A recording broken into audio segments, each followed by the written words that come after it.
Feliz Navidad, everybody, and Merry Christmas. Welcome to Racing with Remy. I'm here recording with my dad, Jeremy, and today we're reviewing the 2020 Truck Series season. I had to blow a week last week because I couldn't get my research done in time, but I was able to do it this week, so now let's get into it.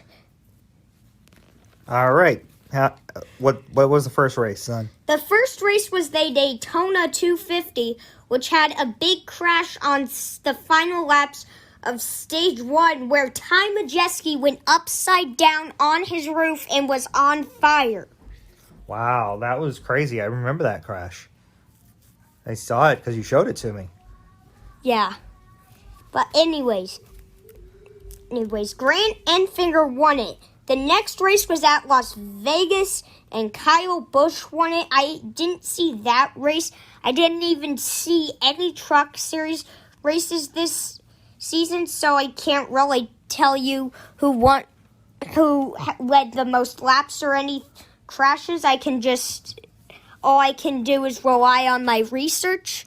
All right, but who won? Kyle Busch won. Boo! But, yeah. He had a terrible year in the Cup Series, but did decent in Truck, actually. So now, our third race, because we all know about the shutdown, it happened way over in May at Charlotte. I think it was the Roval. Maybe it was a normal truck race at Charlotte.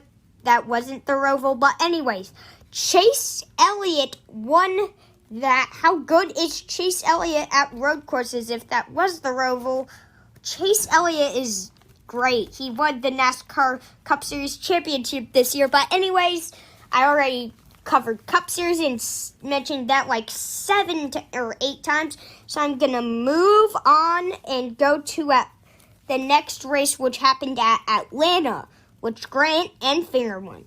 Next race happened at Homestead, which Kyle Busch won. Boo! God. Why do you say boo every single time I say Kyle Busch won? Just for the fun of it. What's next, son? Next up, we have a race at Pocono, which was won by Brandon Jones. Next up, Any relation to Eric Jones? I don't even... You don't know, do you? No, they kind of look alike, but I don't even... I honestly don't know either. No, Eric Jones is only about 5-6 years older than Brandon Jones, so they might be cousins or brothers or something, and they look alike, so they seem to have a little bit of a connection, but I don't know.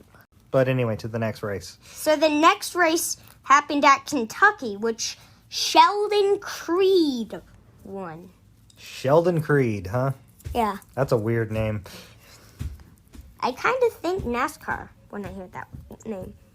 Anyways, next up is a race at Texas, which Kyle Busch won.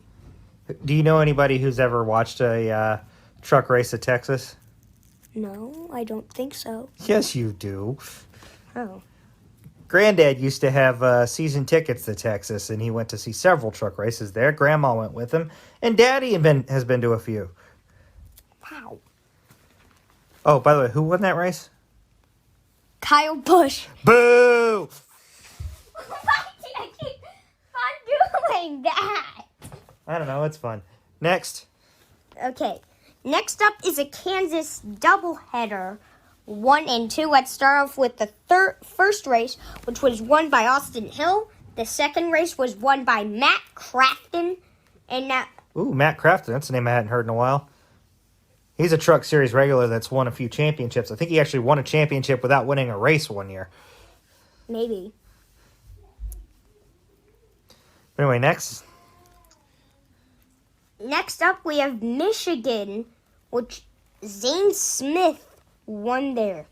After Michigan, we have Daytona, which was won by Sheldon Creed. After that, we have Dover, which was won by Zane Smith. And after that, we have Gateway, which I think the Xfinity Series and Truck Series run on. I don't think Cup does. Cup does not run on Gateway. You are correct.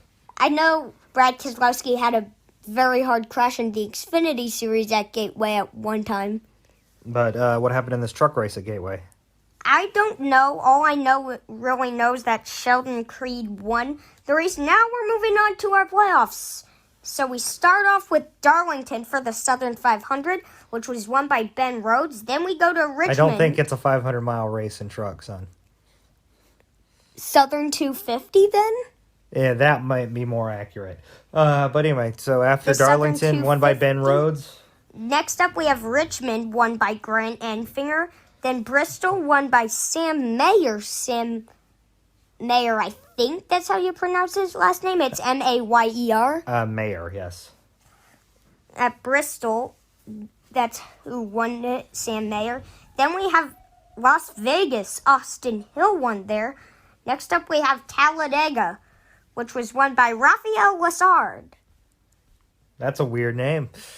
It's not really a weird name, but it's a weird name for a NASCAR driver. Yeah, it sounds more like an IndyCar name. I think I've heard I think that I would in hear an more for Formula One. IndyCar name before. Yeah, I think more Formula One since they do more international races. But anyway, what's next?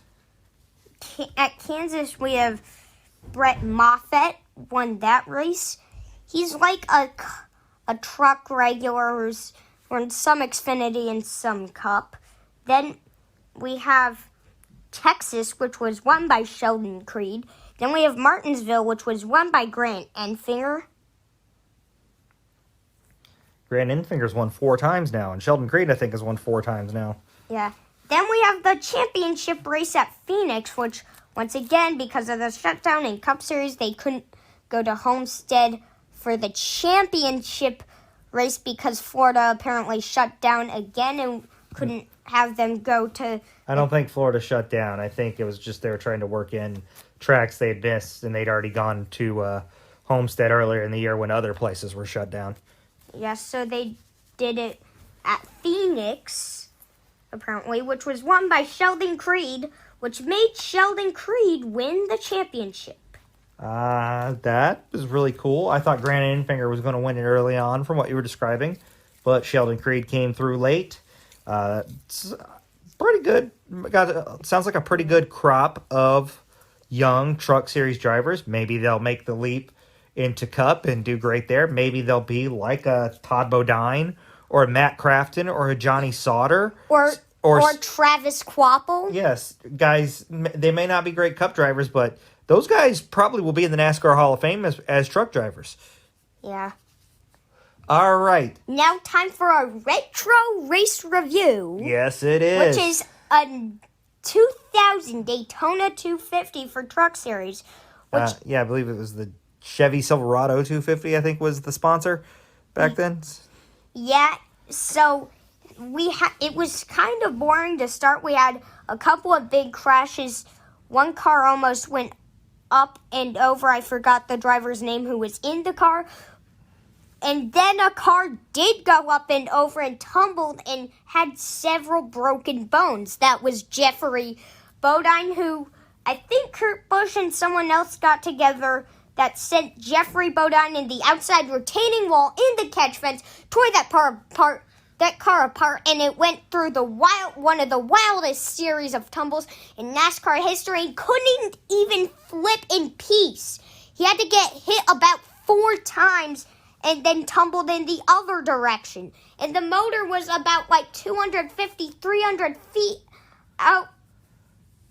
away from his car. Parts and pieces of his car were flying everywhere, and actually some fans were injured there as well. Yeah, that was a crazy race, I remember. Yeah, and that was a terrible crash, too. Who won that race? I fell asleep while watching that race, so I don't know who won. You fell asleep while watching, so you don't know who won. See, Joe Ruttman was on the pole.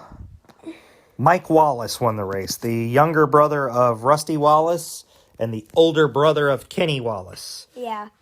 Actually kind of makes a lot of sense. Yeah, Mike Wallace was a better truck driver than he was at any other series. I saw him win a few truck races when I watched. Kenny was better in the Xfinity series, the Busch series back then.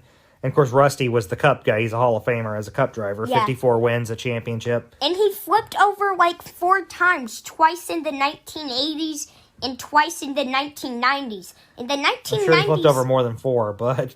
He flipped over 4 times that I know of. He flipped over in the 1990s, actually in the same year, 1993, once at the Daytona 500 and once at the Die Hard 500 at Talladega. And that was and that one, and both of those actually could have been on my worst NASCAR flips of the 1990s list, but I put Victor Sifton on there. So if Victor Sifton wasn't on there, then Rusty Wallace's flip at Daytona would probably be number 10. And if Davey Allison wouldn't be on there, or if we would have bumped Dale Earnhardt back, then his other flip would probably...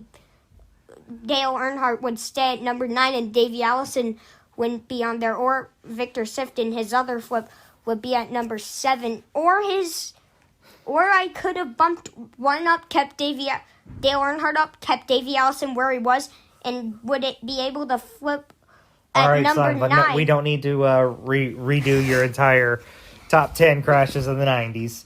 But, so that was your recap of the 2020 Gander Outdoor Truck Series. I'm still behind on sponsorships, apparently. Yeah. I'm behind too. I still think it's Camping World. Yeah, but anyway. So what's happening in our next episode of Racing with Remy? In our next episode, I'm probably going to do an IndyCar crash compilation, and recap this year's IndyCar winners. That sounds like a lot of fun. So take them home. Tell me where you can tell the listeners where they can hear us. You can hear us on, I know, Anchor and Spotify, probably Overcast and Pocket Casts as well. I think Google Podcasts as well. Some other we're probably on some other podcast platforms, but those are the only ones that I really know of that we're on. And tell them about the website. And you could also find me on withmywifepod.com, which has Caregiver Chronicles, and I watched it with my wife. Caregiver Chronicles for if you want tips on caregiving and want to know some stuff. And I watched it with my wife if you just want a movie, TV show, sports review thing. And also coming in January, we have I Listened with My Wife. That sounds great. We will have a new episode next week. Merry Christmas and Feliz Navidad. Feliz Navidad, everyone. Bye.